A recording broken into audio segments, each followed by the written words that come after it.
எங்க அம்மாக்கும் என் பொண்டாட்டிக்கும் சண்டை சார் அப்படின்னு பேசி கவலைப்பட்டவன பாத்துக்கிறேன். எங்க அம்மாக்கும் என் பொண்டாட்டிக்கும் சண்டை இல்லை சார், ஆனா சண்டை வந்துருமோன்னு கவலையா இருக்குன்னா ஒரு மனுஷன் என்ன பண்ண வந்தா சமாளிக்க முடியாது சார்.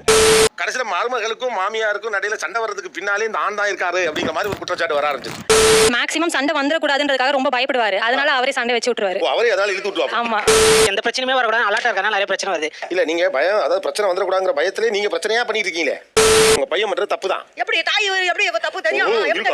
உங்களுக்கு நான் என்ன சொல்ல வரேன், நேத்து வந்த பொண்ணு பண்றதையே கேள்வி கேக்குறீங்களே.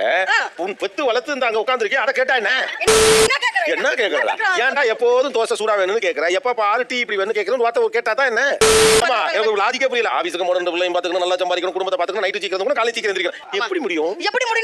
நைட்டு மருமக எத்தனை மணிக்கு தூங்குறாங்க? பிள்ளைக்கு வந்தா ரத்தம், மருமகளுக்கு வந்தா தக்காளி சட்னி. தக்காளி சட்னி கூட இல்லம்மா, எனக்கு அதான் கவலையா இருக்கு. இப்ப கல்யாணம் கல்யாணத்தை முடிச்சு 10 மணிக்கு வீட்டுல விட்டுட்டு தலைவர் இதுக்கு இருக்கிற விளையாட போயிட்டாரு.